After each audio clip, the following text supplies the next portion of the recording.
We're the Con Guys, and this is the Con Guy Show, coming to you straight from the nerdy heart of Hollywood, California. And this is Jim with theconguy.com.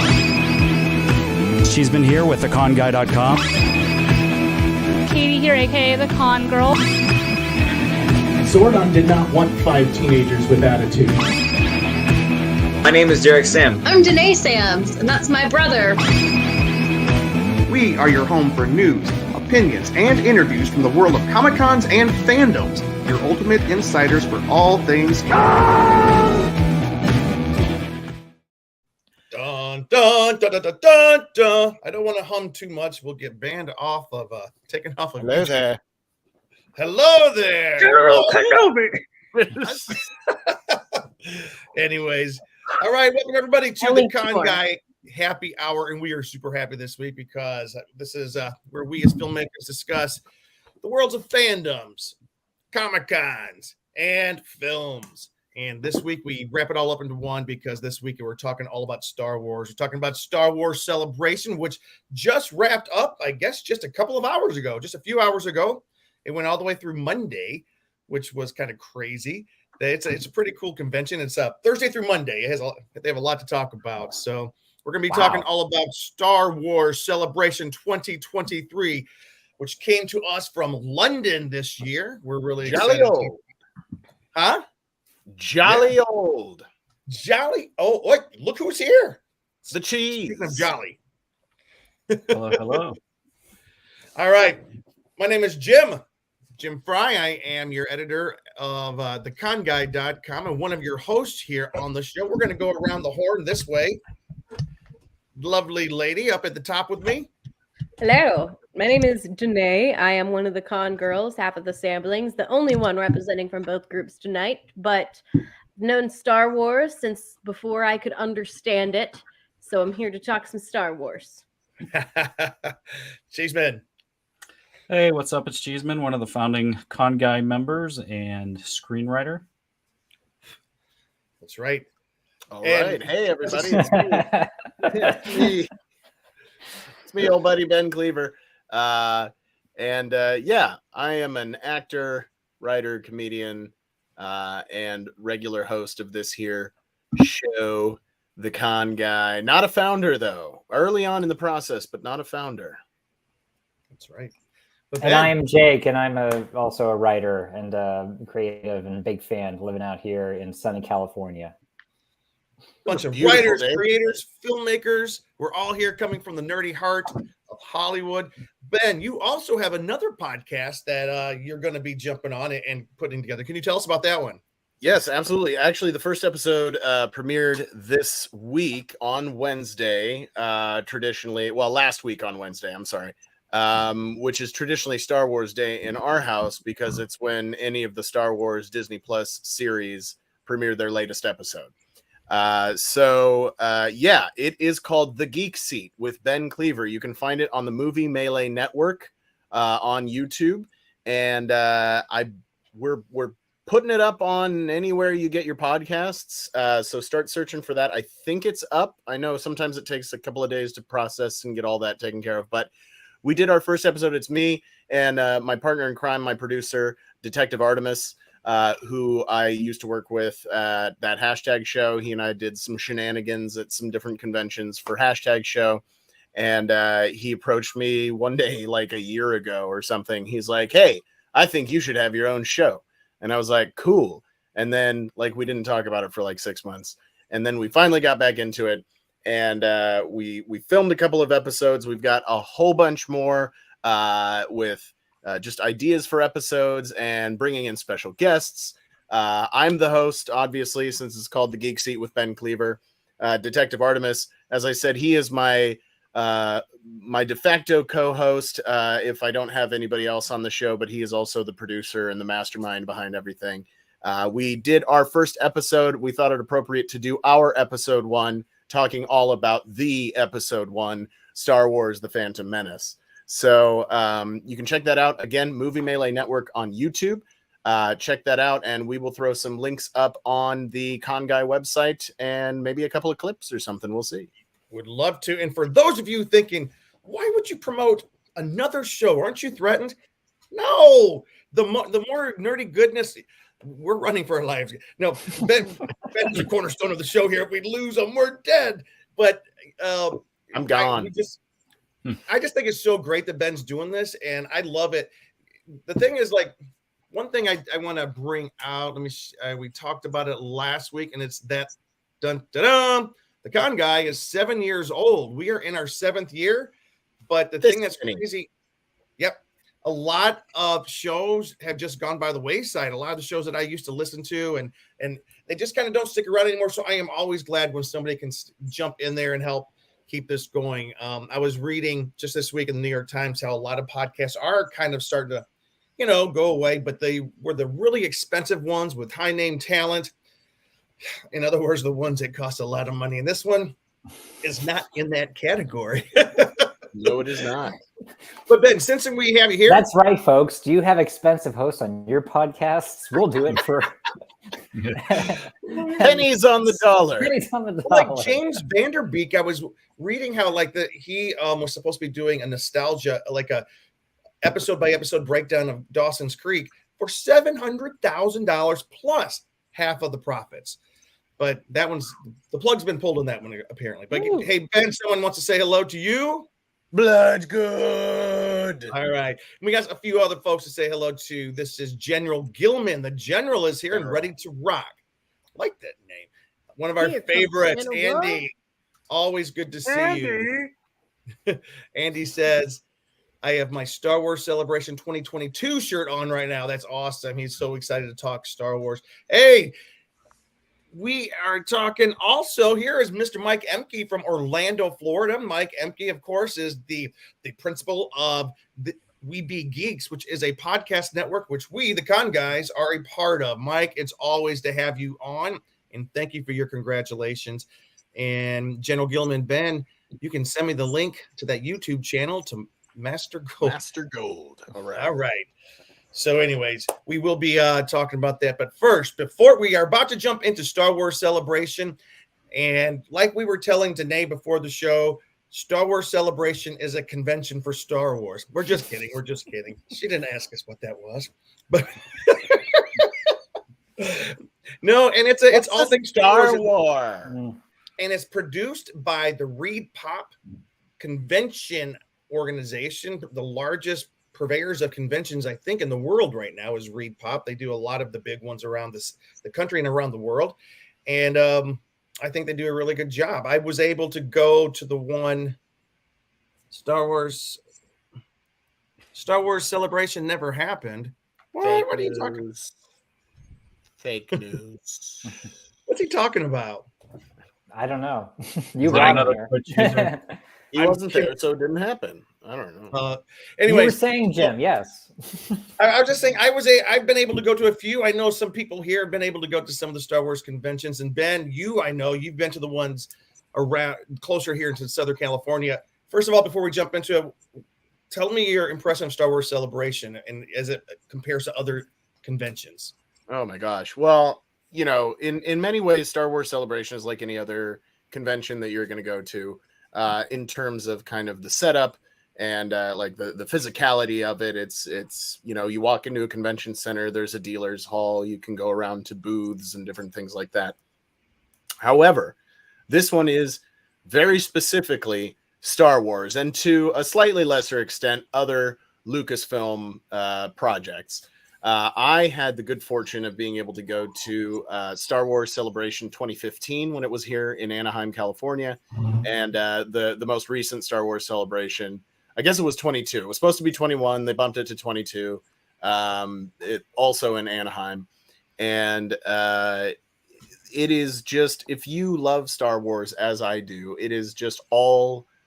It's a convention dedicated to that, just that, You can go around to some of the dealers and buy other merchandise and that sort of thing, but every programming aspect of it is Star Wars, and Disney uses this to do their big, giant announcements that they're going to, of the big projects they're doing, which we will touch on here shortly.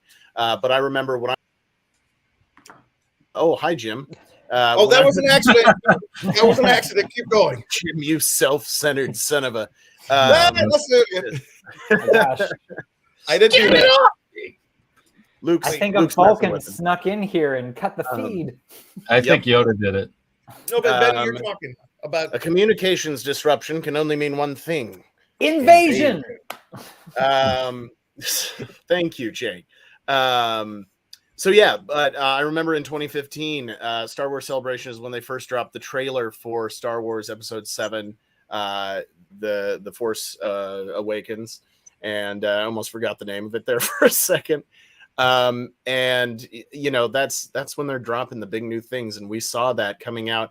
A lot of stuff that they talk about, we get to read about the announcements they made. We get to read about them showing exclusive footage and teasers for future movies and episodes of TV series. But really one of the only things, and if I may, Jim, jump right into this, one of the only things that we got out here in the rest of the real world was the release of Ahsoka. What's happening? I just heard some feedback. Clicking. Okay, it was a nay. Yeah, nay.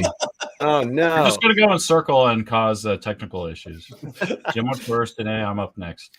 Right. Everything is proceeding as I have foreseen. Yes, thank you, Emperor Jacatine.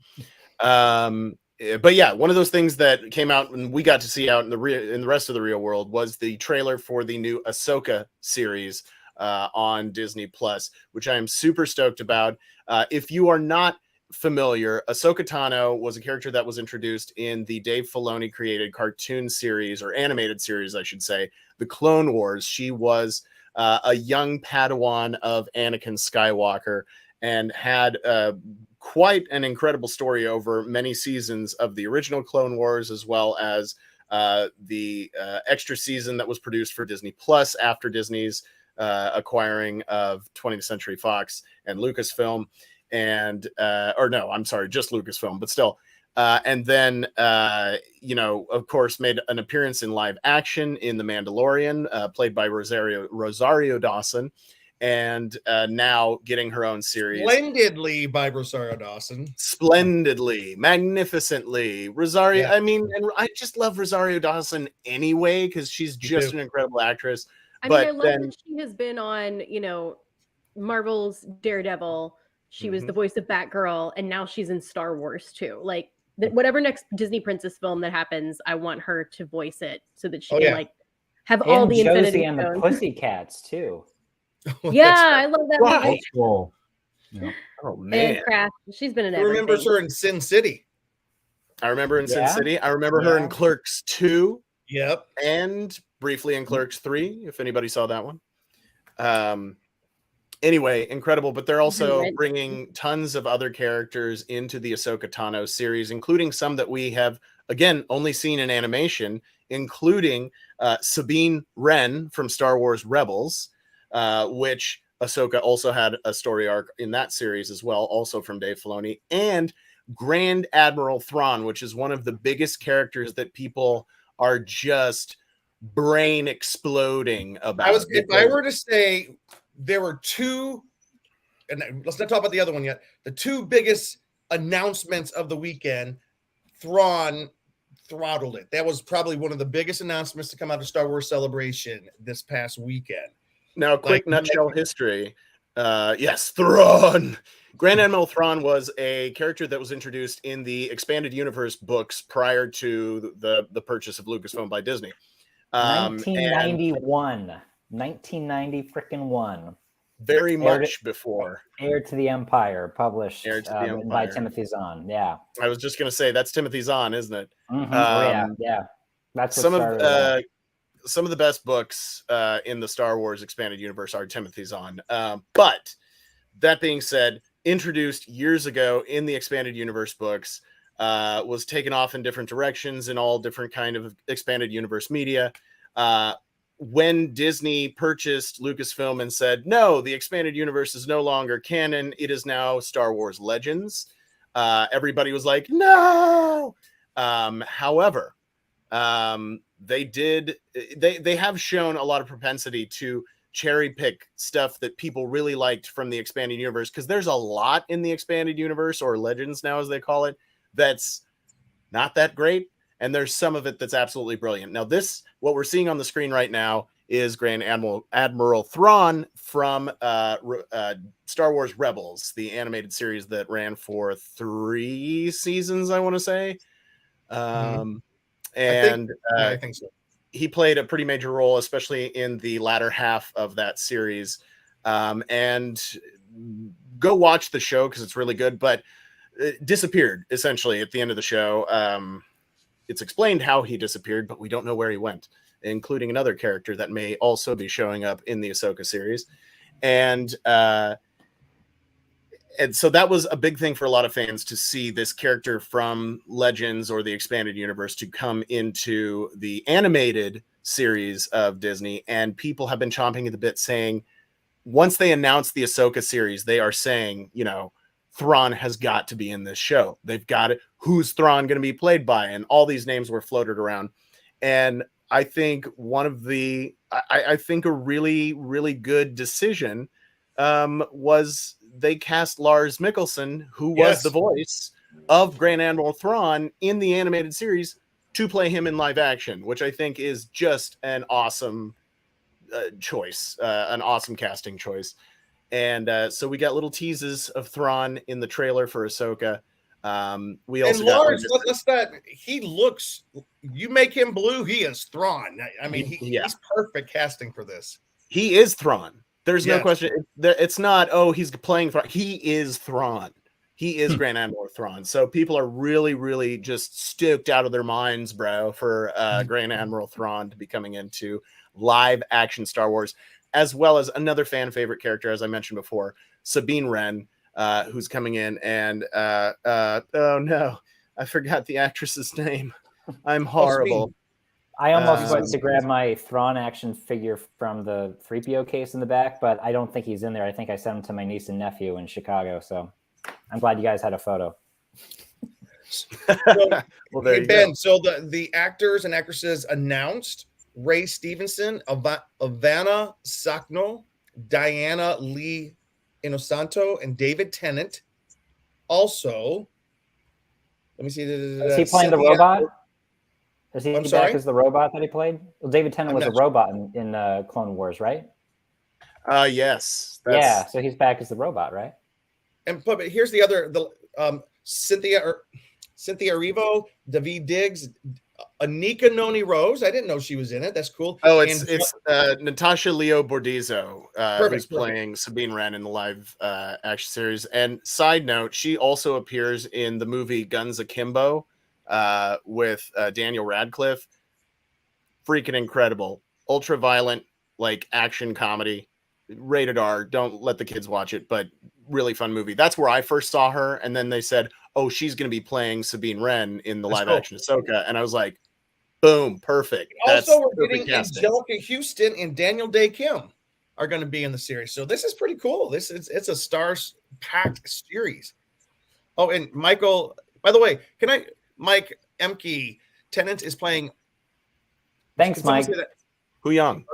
Yeah, thank you. I want to just call out though, Mike, if you get a chance, throw in the the messages here in the chat. Mike hosts another show. The Star Wars show, I think Wookiee Radio, which is a Star Wars intensive show. Luke and I were guests on it one time. Let's just say the expert of level T's on that. The level of expertise. I'm not doing anything today, guys. It's just how drunk the level are you? Of expertise on Mike's show when they dive into Star Wars minutia is crazy. Like we brought Ryan. Luckily, we had Ryan with us. I think we brought Ryan Nielsen on with us, and he was able to talk that language. Me and Luke just sat back and said, "We don't know what's going on." It was crazy. It was awesome. But Jim, if you could, can you pull up Michael's just the previous comment he posted? I do want to address this. This one right here. So it says, the expanded universe was never canon. George Lucas even stated as such. I stand corrected. I think there was a kind of a broad acceptance among fans of like, oh, this is all part of the Star Wars story. But yes, you are correct, Mike. The expanded universe not necessarily canon. I think it was kind of broadly accepted in a lot of ways by a lot of people as like, this is part of the story, but no, officially it was never canon. But I think a lot of people loved it that way. But yes, I stand corrected. That was an incorrect statement. It was That not. said, Mike, you need to get Ben to come be a guest on your show. He would love it. He can speak the language like Luke and I were not able to. Even though Star Wars is my favorite franchise of all time, but I don't really care because there's certain things that I made up with my action figures that I consider canon. Like no one else There does. you go. That stuff I That's made called up head when I was- canon. Yeah. Oh yeah. That's But called before head canon. before we jump into the other big announcement that came out, I just want to say that Mike said something up here. Mike Empke, we're gonna, and this is I do want to point this out. I was saying how Reed Pop was the largest convention company in the world. They are very close to being taken over by Fan Expo, and Fan Expo does giant conventions as well, such as MegaCon Orlando, which just took place. From what I understand, I was talking to somebody down there. They had 150,000 people, which is more than San Diego Comic-Con. So that's massive. They do Reed Pop does New York Comic-Con, but Fan Expo does like all the other like Seattle and Portland and stuff all around the country. So it's good to know there's some healthy conventions out there. And Fan Expo is also, they run all of their conventions are where fans expose themselves. This was for Ben. Hello, everyone. I just popped out gear from my YouTube channel, General Gilman. I am Jeff Gilman, so that you would know me, Ben. Jeff, I know who you are. I've been talking to you for months. You don't have to tell me who you are. All right, Ben, there's your official invitation. Make it happen. Mike. Yes. It's going to happen. All right, guys. Sometimes so I like Star Wars. Let's go ahead and start. Wait. Yeah, let's just point real quick. This is not just a set. Well, this is my Newligan print of Han Solo, which I talked to them at WonderCon, the artist, and apparently these are super high value now. I bought it for like, I don't know, $30 at Star Wars Celebration 15, I think. This is a replica of a melted Darth Vader helmet after I flipped out when The Force Awakens came out about the melted Darth Vader helmet. My wife commissioned a friend of ours who's a prop maker, Mr. Pinsky Props on Instagram, I believe. She just commissioned him to make this melted Darth Vader helmet as a wedding gift to me. So that was my wife's wedding gift to me. And then I have busted up Boba Fett, and I have new painted Boba Fett, and I have the posters of the original trilogy and all these pops down here, and the Kenner, is it Kenner? The Kenner Vintage Edition Slave One. It still says Slave One on the box. Wait, what? Yeah, what does she refer to as? Oh no, never mind. So, so I know where you're confusing. You're conflating this. So, Slave One is the traditional name of Boba Fett's spaceship. Now they're calling it Boba Fett Starship because, for understandable reasons, the word slave is kind of a hot button word anymore. Slavery is wrong. So they changed it to Boba Fett's Starship. But traditionally, the name of the ship was Slave One. Also, Jim, I believe what you were conflating was traditionally we have called Princess Leia in the metal bikini as a kind of a harem girl in Return of the Jedi. We traditionally call her Slave Leia. That name has now since been changed to what I actually love more, which is Hutt Slayer Leia, which is cool. Slayed Jabba the Hutt. I actually prefer that. That's cool. Hutt Slayer is a cool name. Hutt Slayer is a dope name. Yeah. Can I point out something interesting about that scene? Since we're talking Star Wars, is that cool? If I veer off real quick. So, one thing I absolutely love about the fact that she is being, for lack of a better word, taken advantage of in this moment, and then of course it is when she kills Jabba the Hutt. I love that, like, that sexualized image of Princess Leia. That whole scene, Han Solo was blind, and he missed all of it. So that image of Leia that people fall over themselves for, Han totally missed, because that's not why he loved Leia. He loved Leia in her turtleneck and long sleeves when she had a sassy mouth. He's an LL Bean guy. He's a But he did it on their wedding night. He's a cold weather fan. Yeah, He did not miss it on their wedding night though, Danae. Did they ever get married? Nobody needs to talk about that. We're Anyway, all right. How do you think Ben Solo was born? I'm just pointing out that they got married in the non-canon books that was too. not what he fell in love with. Anyways, do you have a Star That's an Cruiser excellent opening point. team print or the fire spray? See, there we go. Getting so deep. The fire spray, yes. Oh, cool. All right, guys, let's jump into some of the news. Ben dropped probably the biggest piece of news coming out of the weekend, if you ask most true Star Wars fans. But there was a second piece of news that was big. Let's talk about the movies. 3 movies were announced. 3 movies. 3 movies. A trilogy, isn't it, Jim? It's a trilogy of movies. This is Star Wars after all, right? Isn't it crazy? Not a trilogy, as far as we know. But from these 3 movies, what was the biggest piece? What do you think was the other piece of information announcement that was the biggest thing of the weekend? Jar Jar Binks is coming back in a horror film. Yeah. Jake, what do you think I'm talking about? I assume you're talking about the return of Daisy Ridley in the role of Rey. Yes, because she swore it off. She said, "I'm not coming back." Because I didn't think any of them were coming back. Yeah, I thought they were all like Dunzo. Bye. Yeah, but nope, she's back.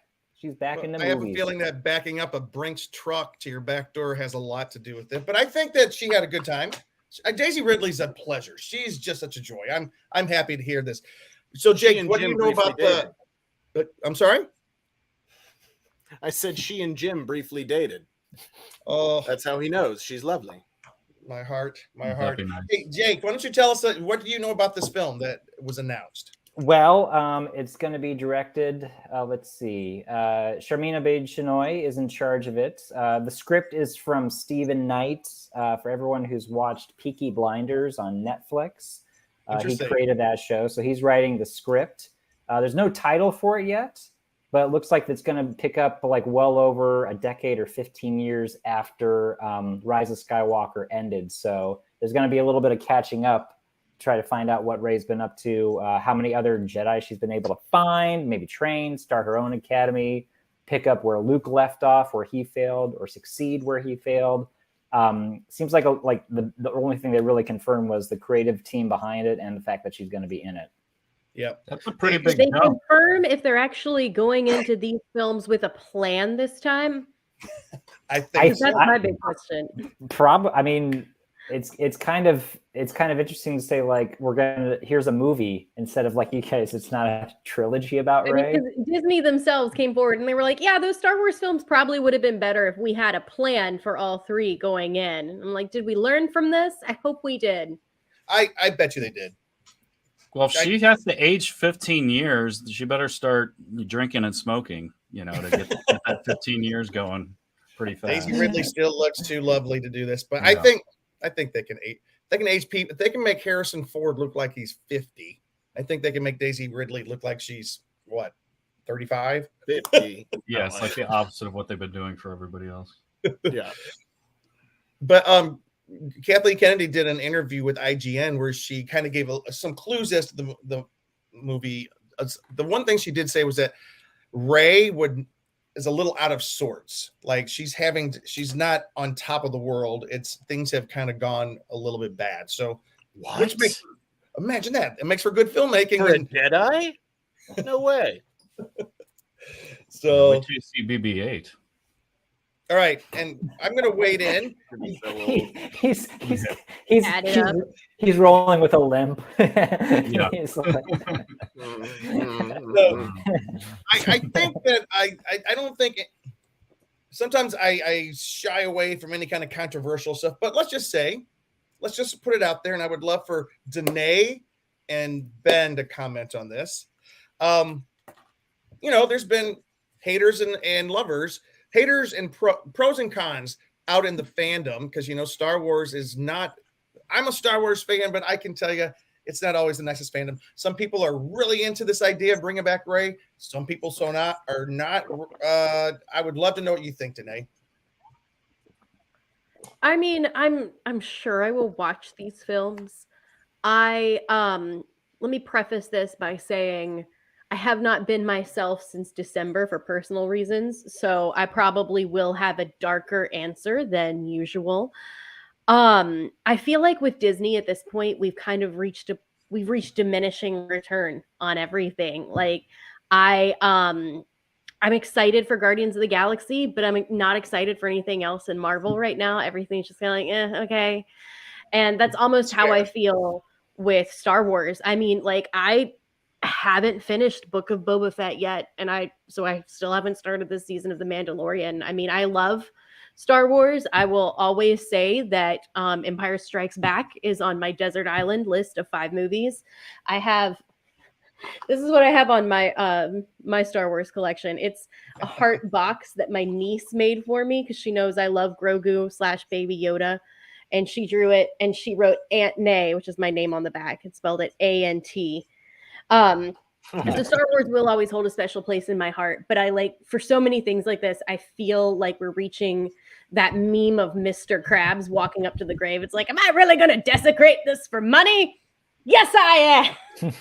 So it's so hard to be excited when it's like, are we coming at it from an artist's perspective of let's grow this and make a beautiful story that people are going to love?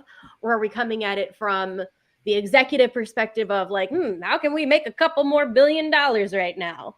And I feel like it's the second one. So because of that, it's hard for me to get excited about it.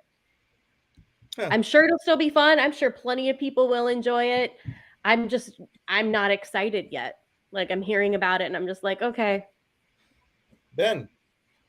I think Danae made a lot of really good points there. I do think, particularly with the way Disney's going, is there are many cases in this life when I think of a line from the great film Jurassic Park, where Jeff Goldblum is talking about the abilities of man, and he says, "You got so preoccupied with whether or not you could, you never stopped to think about whether or not you should." And I think we are getting to a point of kind of fatigue on some of these franchise things. I have not seen Ant-Man yet, Quantumania. Haven't watched it yet. Just never got around to it. And there was a time when that would have never happened for me with a Marvel movie, especially not an Ant-Man movie. Like I wouldn't saw Ant-Man 2. I love Ant-Man. Yeah. I went and saw Ant-Man 2 like the first weekend it came out because I was going to be leaving. I think it was right before Thanksgiving or something. I know I was going to be flying somewhere for some reason.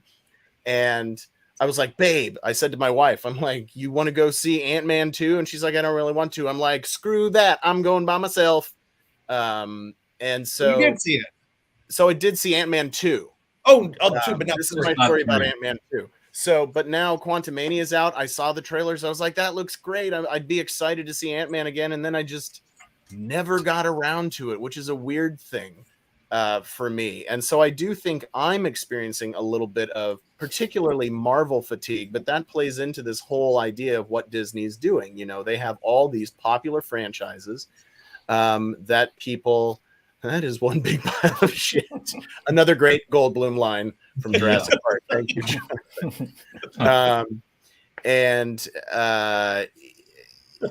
I think that's indicative of what Disney's doing. They're just taking all these hugely popular things that they've got and just boom, boom, pump them out.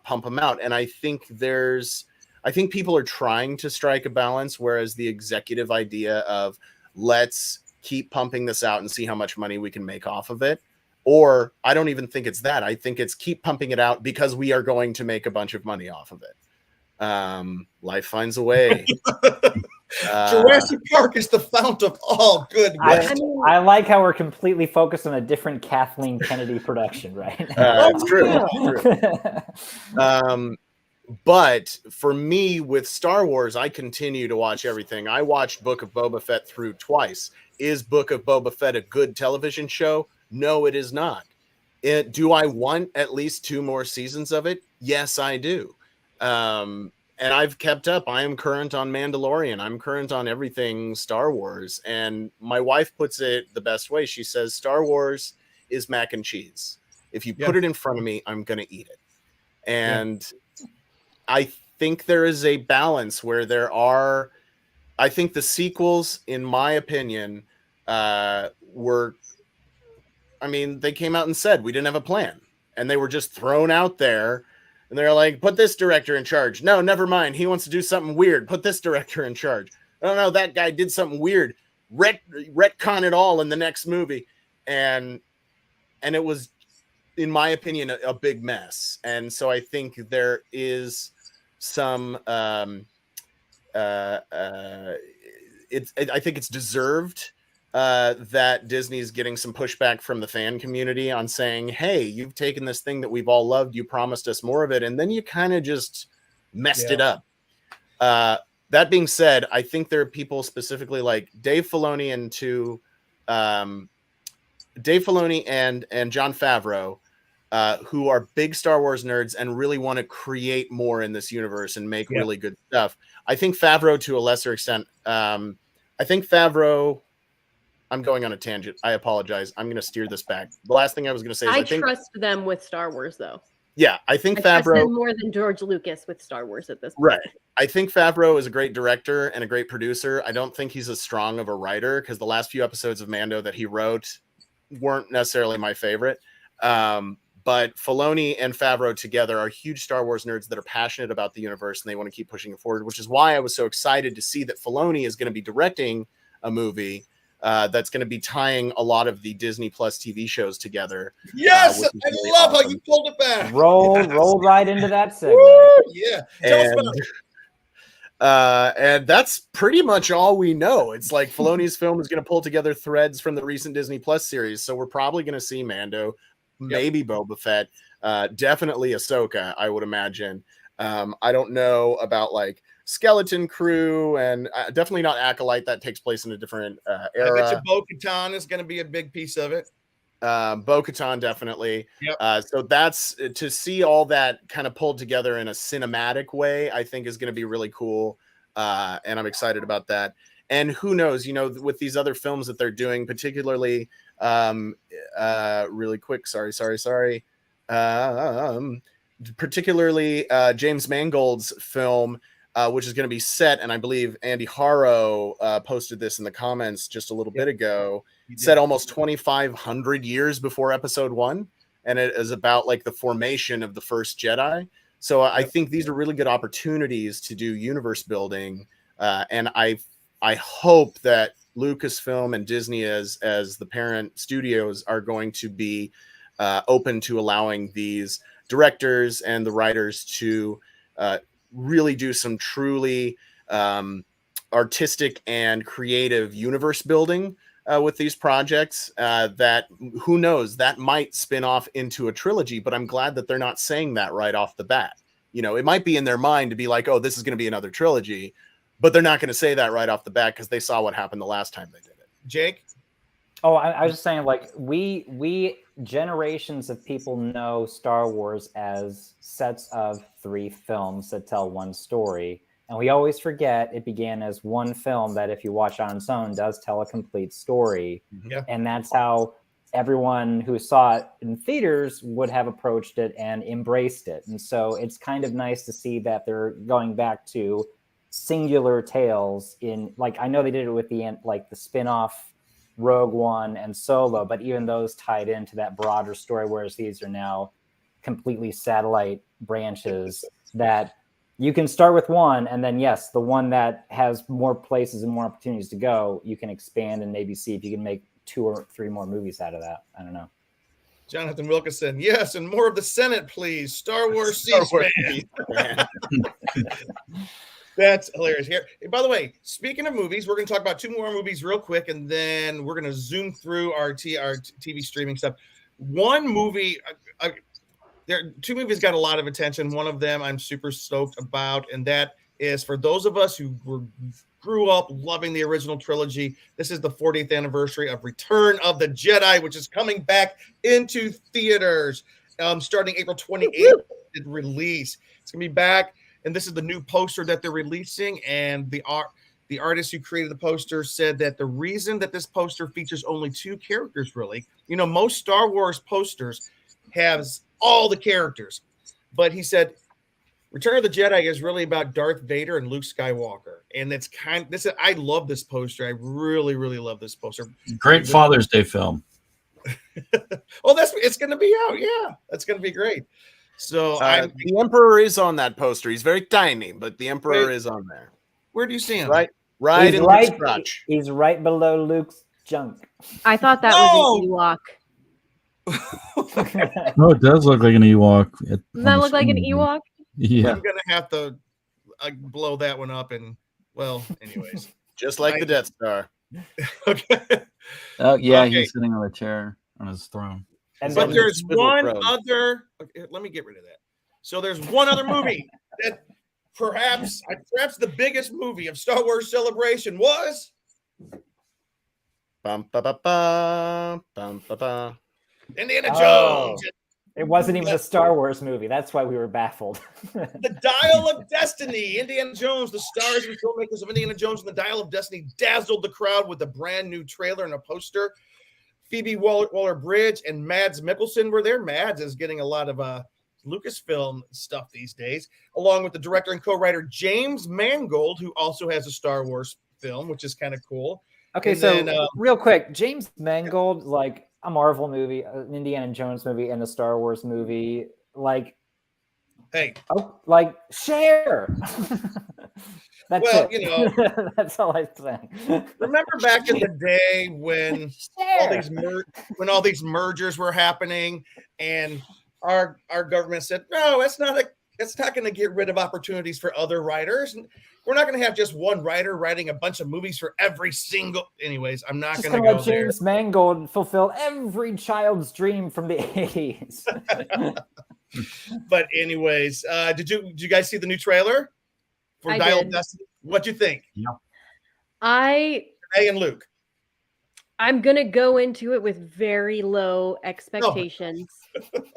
Again, sorry. I'm Debbie Downer right now, but I'm remembering what happened with the film that shall not be named. And I mean, I remember Indiana Jones and the Kingdom of the Crystal Skull. Not here. Shia LaBeouf. I just like I remember in '99 when people were like spreading rumors that Brendan Fraser was going to replace Harrison Ford in new Indiana Jones movies, and we all wanted it. I mean, I think you could still put Brendan Fraser in an Indiana Jones movie and it would be good. I'm just like, after what happened with that, it's just one of those things where I don't want to get into a big rant, but you know, we are children who had their lives changed in 2001, and some of that's why we really gripped nostalgia in that time before technology got crazy. And some of those things are kind of encapsulated in that, and they're too perfect to be touched. Like, no matter how good a new Indiana Jones movie might be, we are still going to say it's not good enough because, you know, it's crystallized in that amber of memory that makes it so much better. So again, for that reason, it's like if I go in with low expectations, I won't be disappointed. Because I could go in with low expectations and it's like, okay, yeah, that wasn't great. Or I could go in with low expectations and it's a mediocre movie and I still had a fun time, because movies are so much fun. I just hope they remembered to put the good in it so that it's good. Jonathan Wilkinson, I'm already in line waiting for Indy right now. Please send new socks. I'm so excited. If it's another Crystal Skull, though, I'm gonna. Cheeseman, what do you think? He's gonna unalive. Yeah. He's gonna skull. Ooh. Look. Yeah, I was a little unsure at first, but kind of after seeing the trailers, I definitely feel like I do like the director, and I feel like the director has done good films with Logan, Ford vs. Ferrari, Walk the Line. I think he will definitely make a good film.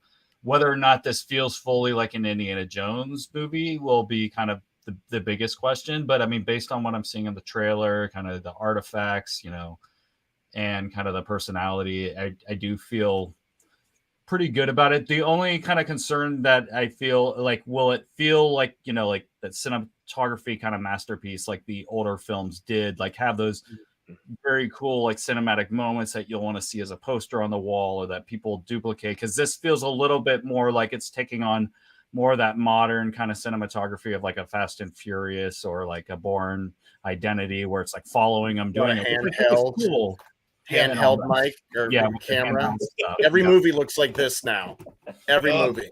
Yeah. So I feel like we might be seeing it through a different lens or more of a modern lens, but I do think it'll be a good film. But I just don't know if it'll have the nostalgic factor that I'll bring back. Stranger Things did such a good job of kind of, even though it was shot in a modern way, still giving vibes and the way the characters were dressed and acting, feeling like it was something nostalgic and from the past. So hopefully because what year is this supposed to be with Indy now? It's in the 60s, I think. Okay. So hopefully, there'll be an element of that. And then I just hope it will take its time. Like it doesn't try to be I don't like know if it's the 80s 60s. It might be 50s. Yeah, I'm sorry. I didn't mean to interrupt. It's 50s or 60s. But like the thing that the trailer did well is it's recognizing the fact that Indy has aged. He's on a bus and he sees a bunch of, I thought they were cosplayers, but like girls dressed up as Captain America is what it looks like to me. And then a kid in a spacesuit. And it's like Indy in the trailer, you could see him thinking, this is not my world anymore. My world is come and gone. And then the voiceover with his friend talking to him, but like, I used to love the idea of adventure and knowing not what we're going to do. And Indy's like, I'm sorry, that's not me anymore. Andy, with all the answers, it's set in 1969. Great year. I'm not going to tell you why, but anyway. I'm sure people can guess. I mean, historically, that was a year where so much happened too. It's wild that they're doing it. They're going with it. It was also the year that Jim turned into a vampire. It's the year we first walked on the moon. Vampire. The moon landing. Andy goes to the moon. I'm not going to be happy about it. In a refrigerator. The Manson murders. Anyways, the one thing that got Manson, the one thing that got me a little bit hopeful is hearing Kathleen Kennedy. And although she gets a lot of hate from a certain segment of the Star Wars fan base, and who knows, maybe she's made some wrong decisions, but let's not forget her first film was Indiana Jones, and the Raiders of the Lost Ark. That was her first film in Hollywood. Wow. So she is saying that this film, she goes, it feels like a return to that first film. It feels like the first film that you saw. I'm going to take her at her word, and we're going to hope that happens. Oh, what is this supposed to? How do you explain this? Indy shouldn't be aging. Because he drank from the cup. But he didn't last past the seal, and he walked past the seal. Yes, I must disagree because he left the temple because you cannot cross very clear about that. But you can't cross the Great Seal. That is the price of immortality, as he states. And so, since he and his father both left, I think the knight would have turned to dust had he left the temple. Which is all right, guys. I do have one final thing to say about this, though. I think after the Academy Awards and all that, whatever they do, I think they should, if Short Round is not in this, they should at least do like an after scene or one tiny little scene of something if it was not in the film to put that in there, because there was so much hype around him and like Harrison Ford being together that it would be a very big mistake if they didn't at least do one scene, even if it's a new after scene. Huge mistake. Yeah. Huge mistake. Also, John Rhys Davies is going to be in this one, so I do feel a little bit better about that. I think it's like the only remaining friend that Indy has from all the films. Like I even remember in the Crystal Skull where he sat down and he goes, and it was already that thing about, he goes, I'm at a point in my life where I have more goodbyes than hellos now. I was like, oh my gosh. And that was like the sunset of Indy. And then he comes back 20 years later. And that was 15 years ago. Well, I'm just glad he's still around. All right, guys, like we're going to quickly go through the TV series, like the next big section of Star Wars Celebration. They talked about TV series, and I don't know about you. I'm excited. We're in this time of a lot of Star Wars. I just hope they're not overdoing it with all this. But Ben, would you mind going through a couple of these, and then we'll throw it over to Jake? Sure. So, all right, so we already talked about Ahsoka, Grand Admiral Thrawn coming back. Next up is Skeleton Crew. Apparently Jude Law, who is the star of Skeleton Crew, he took to the stage to officially introduce his young co-stars Ravi, Cabo Conyers, Kiriana Crater. I might butcher these names, and I apologize to everyone involved. All brand new. And Robert Timothy Smith. The series also stars Ryan Kira Armstrong, who was unable to attend Star Wars Celebration. The team shared insights about the series and their characters, and to the delight of all, A sneak peek of the series, which is currently in production. Skeleton Crew follows the journey of 4 kids who make a mysterious discovery on their seemingly safe home planet, then get lost in a strange and dangerous galaxy. Finding their way home and meeting unlikely allies and enemies will be a greater adventure than they ever imagined. So it's Star Wars Stranger Things. It is. It is. Or like, what's the Goonies. Goonies. I believe the word you were looking for was Goonies. Goonies. 1980s Stranger Things. That sounds cool. I'm up. All right. What's one more, Ben? We also have The Acolyte, which I'm really looking forward to. Leslie Headland, the creator and showrunner of Star Wars The Acolyte, joined Kathleen Kennedy on stage. Headland was escorted by Kelnaka, a Wookiee, who is a Jedi from the series, and offered an overview of the mystery thriller. The Acolyte will take viewers into a galaxy of shadowy secrets and emerging dark side powers in the final days of the High Republic era, which precedes the Republic that we see in the prequels. A former Padawan reunites with her Jedi Master to investigate a series of crimes, but discovers the forces they confront are far more sinister than they ever anticipated. I'm actually super stoked about this one because, as we mentioned earlier, we're starting to look into this world building of the High Republic era and earlier than the Star Wars prequel trilogy, and not just earlier, like way earlier. So it's I think it's Yoda, forgive me, is 300 during the High Republic era. Yeah, he's young. Yeah, he's young. Yeah, he's like a 300-year-old Jedi. Yeah. Who is Yoda? Yoda's in it. Yoda's in the comics and I think in the books too. In that, and I that think series. In Return of the Jedi, he says he's 900 years old. Yeah. When 900 years old you are, that's good. You will look as good. You will not. So the digging into doing live action in this era of the High Republic, which we've seen in books, and they as Andy, I believe it was Andy mentioned in the comments earlier, Marvel is doing a Star Wars High Republic comic series, and as Jake just mentioned as well, where Yoda is a springing 300 years old. And Jim, I'm so sorry. Yoda looks like he forgot if he left the gas on or not. This is grumpy Yoda. It's like, where did I leave my keys? I swear I had them. These guys again. But yeah, so I'm excited. I'm excited for that. The Acolyte specifically, I'm really excited for because I'm just excited to see a live action presentation of that era. Yeah.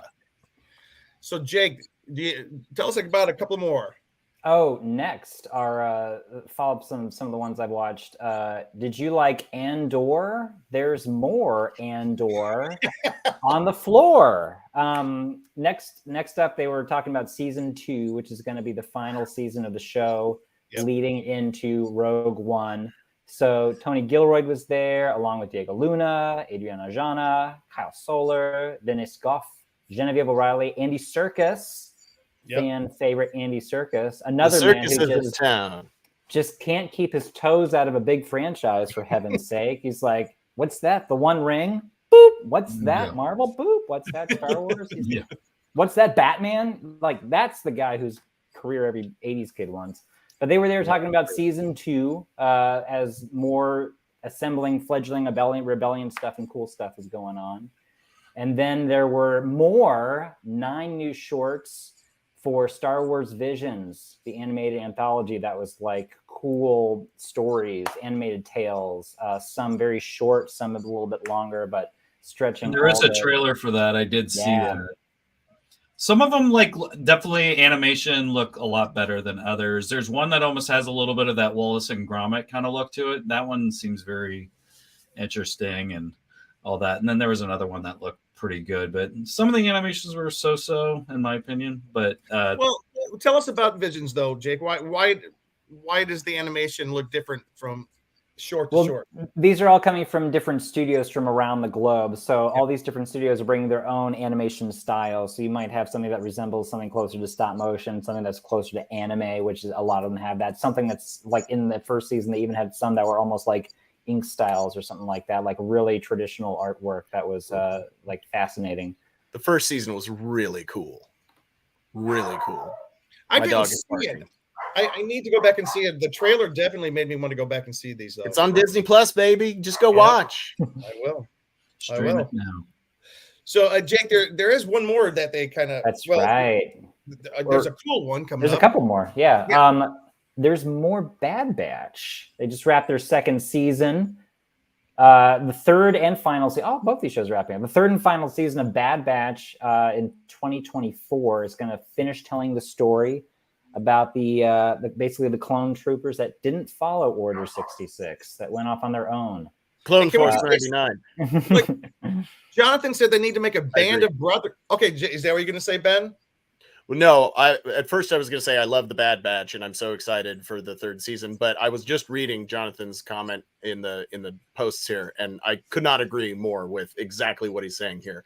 And for those of you only listening, Jonathan says they still need to do a Band of Brothers style Star Wars miniseries following a company of stormtroopers from training into battle, or rebels, of course. I think Rogue One was the closest we will get, though, unfortunately. And I completely agree. And I think if more of us are, if any of you out there on the internet can get online, it's been shown that if we go out there and we say what we want, sometimes they listen.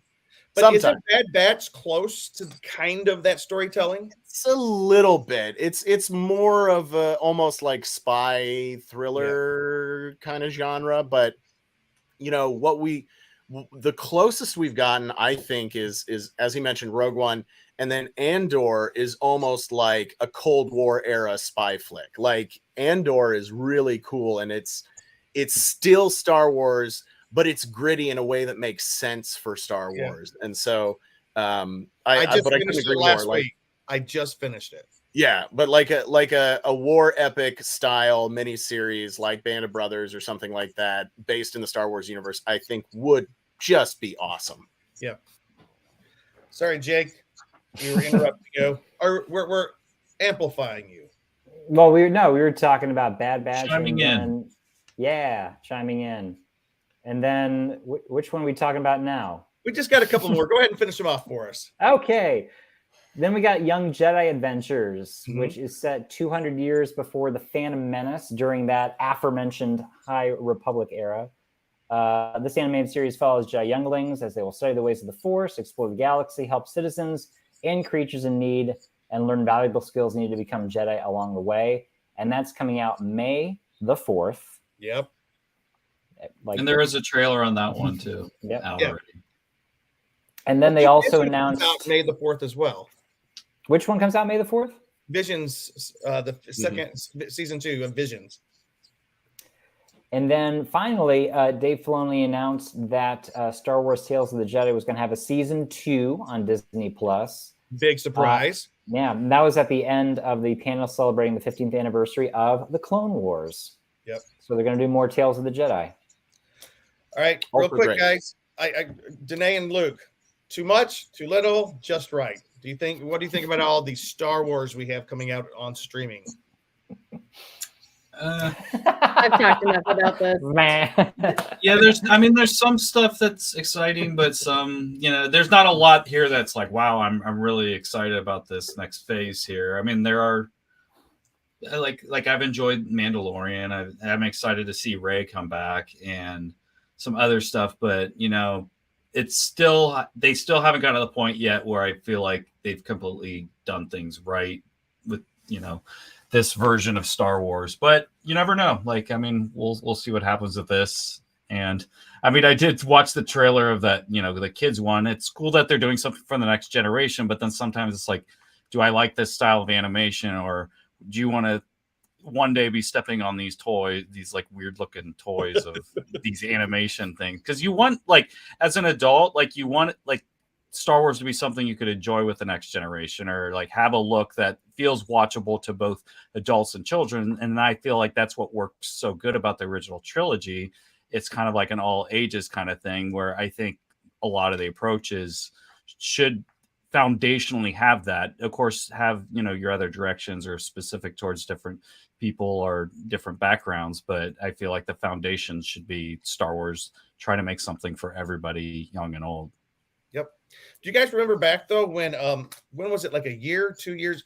Remember when the big Star Wars presentation was made a couple of years ago, the big streaming and movies presentation? What projects have fallen off that list? Are you I mean, I don't know how far back Well, this goes. obviously, But... we all had that list memorized. no. The Game of Thrones. Benioff and Weiss were set for a trilogy that is not going to come to fruition. Rian Johnson was set for a trilogy that is not coming to fruition. Kevin Feige was supposed to do a movie, if I'm not mistaken, if I remember right, and that didn't seem to have any forward motion at this celebration. Right. There's one, and there's another one that slips my mind, but those are the three. Taika Waititi. They didn't mention Taika Waititi's Star Wars movie. Right. Rogue Squadron is the big one. Yeah. Rogue Squadron. Yeah. So they also had a video. She had a video. It was great. It was the one movie that most intrigued me of all of them they announced a couple years ago. And then also a couple streaming series are kind of look like they're not. We know that the what was the Gina Carano one? Because Gina Carano was let go. What was her series? Rangers of the New Republic. Yeah, I was wondering if they were gonna, reformat that, but it looks like they're not. And there was another series but anyways, hopefully we just heard a lot of announcements. I'll believe it when I see it. But the fact that they bring all the actors out on stage and says, yes, we're doing this right now, that makes me think a little bit, give me a little bit more confidence that they're going to happen. Guys, we are going to very quickly go through our two last things because we are up on an hour now. But Ben, they also made some cool announcements about stuff that we all can go and take part in. What is that? Toys, collectibles, and stuff. No. Before that. Before that. Oh, attractions. Yes, Sorry, yes. I scrolled too far down on the list. My bad. So yes, during the Walt Disney Imagineering panel, Imagineers Anne Morrow Johnson and Asa Kalama, along with Matt Martin from Lucasfilm, revealed that Star Tours: The Adventures Continue will be blasting off with new stories and new characters starting in 2024 at Disneyland Park in California, Disney's Hollywood Studios in Florida, and Disneyland Paris in France. Plus, intergalactic pop heads can jam out no matter where they go with a just-released new playlist from DJ R3X, or DJ Rex as some call him. To celebrate May the 4th, a Star Wars Galactic Star Cruiser playlist will drop on streaming platforms, including songs from icon and superstar Gaia. Previously, only guests on the Halcyon Star Cruiser could hear this purple pop star perform. I love it. So Star Tours is getting even more tours. I'm kind of looking forward to that. That's going to be great. I love Star Tours. I do too. I think it's the best. Okay, I enjoy the Star Wars lane and everything, but the best thing ever, Star Tours. I love Star Tours. Rise of the Resistance. Rise of the Resistance. I was about to say, are you crazy? I know, this is true. I forget. Raise your hand if you've been on Rise of the Resistance in this group. Yeah, great. Okay, I just want to make sure everyone here has experienced at least once in their life. Oh my gosh. We lived Star Wars that day. And we're going to zoom through these toys. Jake Gerely from the Jacoby, what's his? Jake Jacoby, what's it? The Jacobus. The Jacobus system. The Jacobus system. It's a play on his name in the Dagobah system. And Luke and Ben, if you guys can help here, and everybody, but Luke, show your shirt. Does everybody see Luke's shirt? No. He was wearing that down at WonderCon, and boy, he got a lot of attention. I tell you what, people love that shirt.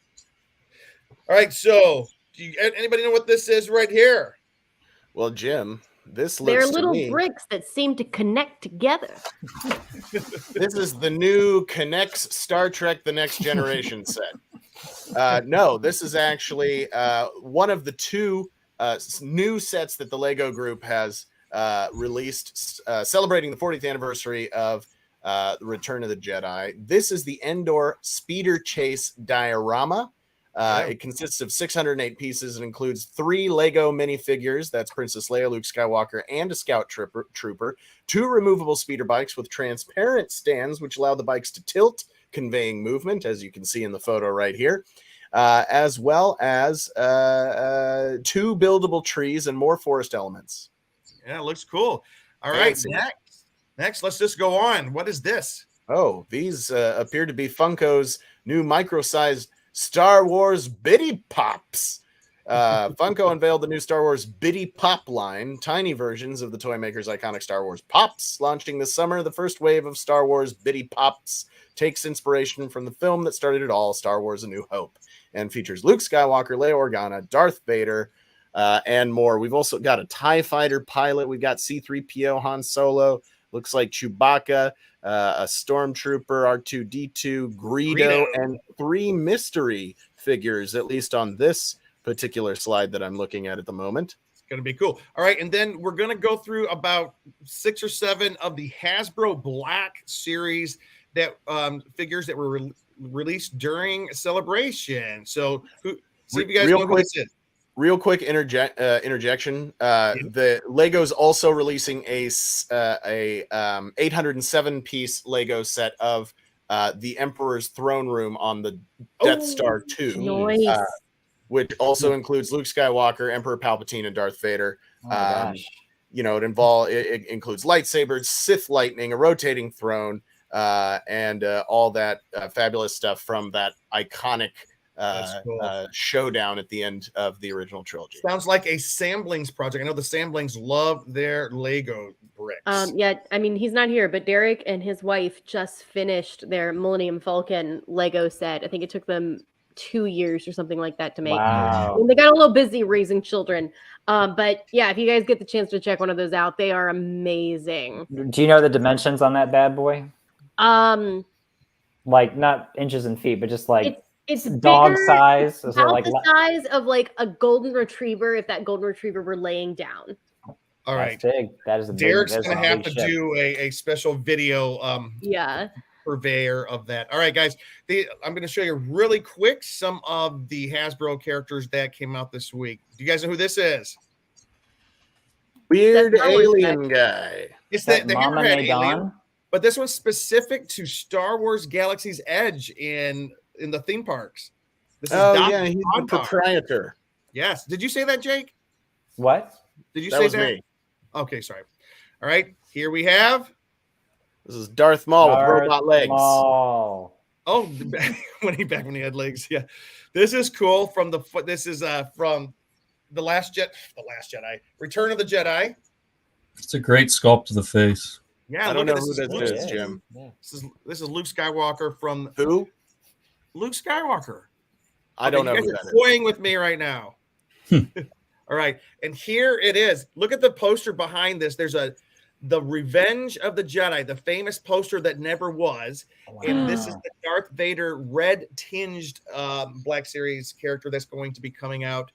This is kind of cool, all in commemoration of the 40th anniversary of Return of the Jedi. And then here is Darth Vader without the red tinge. And this is what I like. They also have, without the helmet, Darth Vader, the white, bald head. We don't know if it's the Hayden one or who's the actor who played the original Darth Vader. It took me a second, but Sebastian Shaw, is that his name? Yes. Yeah. Good job. Not to be confused with Sebastian Stan. I believe that is supposed to be Sebastian Shaw's face sculpt. That's awesome, which makes me so happy. That's the second Sebastian Shaw action figure that we've had then. What was the first one? Well, there was a limited edition Anakin that was like maybe a mail-away figure, and then they released it as a Power of the Force back in '85 as like the Force Ghost Anakin figure. And for you kids out there, mail was a means of communication prior to the advent or the widespread use of the internet. That's right. Well, it was also before the invention of the What's internet. a stamp? All right, just 3 more, guys. 3 more up to modern era. We have the Mandalorian and Grogu. And then back to the 40th anniversary of Return of the Jedi. We have Jabba the Hutt and Salacious Crumb. Which is, what are they called? Like space monkeys? Frog monkeys. Frog monkeys. Have you seen them in the recent Mandalorian? Yeah. They're just clamoring in the trees. Like, they're somewhat intelligent, I think. So it's kind of sad to see them kind of treated like just squirrels, although I love my squirrels here. All right. And this one I really love, this last one here, the Space Ghost of Anakin, Obi-Wan, and Yoda. Oh, that's interesting. This is cool because they have the clothing on them is that kind of a glowy, sheer kind of fabric. I'm sorry. Jim, I have to interject. They're called monkey lizards. That was my bad. I'm confusing it with a classic line from the award-winning film Beer Fest, where the scientist accidentally creates a batch of monkey frogs. They're called, the Star Wars animal is called a monkey lizard. Anyway, back to the glad Force we cleared that up. Yeah. All right. That just gives you a little taste of some of what's coming. That was stuff that was revealed this past weekend at Star Wars Celebration. Also, Marvel has a line of droid horror comics. I've never heard of such a thing. A dark horror comic featuring the droids. I can't wait to find out what that's about. All kinds of stuff came out, guys. We're gonna wrap up the show here by just saying the next Star Wars convention Star Wars Celebration has already been announced. Ben, you told us when is it? 2025. So they're going back to every other year. Yeah. It used to be every 2 years until, of course, they were planning on having it. They had one in 2019. They were going to have it in 2021. They had to push that to 2022 in Anaheim. And then they had it in 2023, obviously, this year in London. So that was a quick turnaround by comparison. And then in 2 years from now, 2025 Star Wars Celebration is going to be in Japan, which is very exciting. I know a lot of people that are super stoked about that. You know what's cool about that? Like, the fandom is catching on in Japan. China and Japan were not in the early years big markets for Star Wars. They didn't do so well overseas. That's why, like when Force Awakens came out, it made like almost $1 billion here in the in North America alone, and then the other half of it's $1 billion around the world, where it's usually it would have done much better than that. But they're now gaining in popularity, so that, like you said, it's really cool that they're having it in Japan. That's very awesome. All right, guys, we are going to close out. We've gone over our time limit today, but I just what a surprise. Big surprise. I hope everybody had a good time listening. If you have any other comments about the show, please email us, text us. No, don't text us. What you can do? Contact us. Jim's number is 5. I scroll to a fox, and it'll come right to here. me. And we're closing. We're each going to give you our best impression of our favorite droid as we go out. I'm kidding. We're not going to do that. Bleep bloop. Yes, Andy. May the force be with you. Thank you for tuning in this week. You can find me, Jim, at James D. Fry on Instagram, Jim Fry LA on Twitter, here on theconguy.com. Danae, where can folks find you? Well, I am a writer and comedian in the LA area. You can find me on Instagram. It's right here at DNAYS. More active on TikTok at Danae Sams. And those are funny. Thank you. Spell your name so folks know exactly how to find you. Oh, so on TikTok, which is a bit more active than the Instagram, that's DANAESAMMS. All right. Cheeseman. You can find me on Instagram and Twitter at Cheese on Couch, and also on theconguy.com. You can find me on Instagram at JT Hummus. My initials and my favorite vegan snack. Before Ben goes, it wouldn't be a Star Wars show without our favorite Brian. Yes. When we found out about the Mandalorian. So for those of you who are listening, we're showing the video we show almost every episode of our friend Ryan Nilsson dancing. I think that's when they released the trailer for season 2 of Mandalorian. It is multiple years old now. Yeah. One of our favorites. And one of our favorite people, of course, as well. Really quickly, before I sign off for us all, I'd just like to say thank you to that hashtag show, our host network, and also their primary sponsor, Neft Vodka, reminding you to always drink responsibly. And thank you to all you who tune in, all 4 of you who tune in and watch us live, and for the dozens of people then who go on to watch this show later on YouTube or listen to it on podcasts. That's right. We're syndicated, baby. Hey, also, Ben and Danae, it was great to see you at WonderCon. Yes, Andy, it was lovely to meet you there, Great to man. finally meet in person. Yeah, swell guy, real swell. I never say that. Why would I say that now? Anyway, thank you to all those of you who are watching or listening, either live or later on. We wouldn't do this if it weren't for you. We might still do it, but then it wouldn't be worth it because nobody would watch it. It's just not streamed. We just meet up and do this. Yeah, we just grab a couple beers and talk about Star Wars in our living room. But yeah, so thank you to all of you. My name is Ben Cleaver. You can find me on all social medias at BENKLIEWER.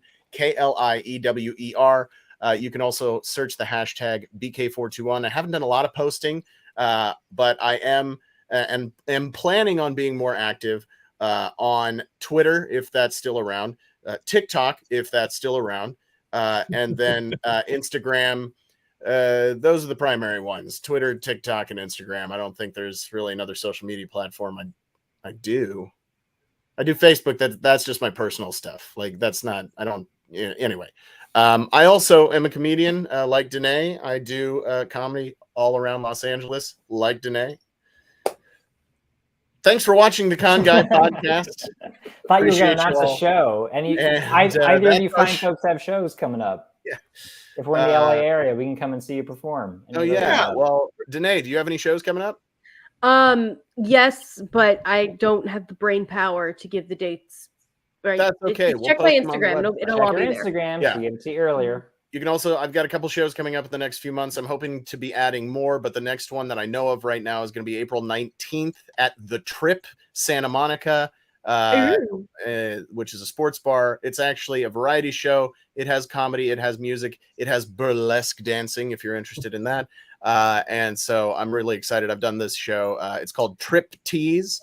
Again, that's April 19th at 8 p.m. Live music at 8. The rest of the show starts at 9 and goes until about 11. So if you're in the Santa Monica, California area, please show up to that. You can check out my link tree. If you go to linktree.com/Ben Cleaver, BENKLIEWER, or you can get to it from any of my social medias. I have a button that says upcoming shows. You can click on that. It'll take you to buy tickets, etc., etc. Anyway, thanks for watching tonight. This has been the Con Guy Happy Hour and our Star Wars Celebration wrap-up show. Did we say hotel sales? We did not. We absolutely did not. Real quick, can you mention that? They just announced that hotel sales are going on. Oh my gosh, I closed the window. It's this. I can do it. This Wednesday, 9 o'clock. Is this for San Diego? Is that San Diego The general hotel sales are this Wednesday at 9 o'clock.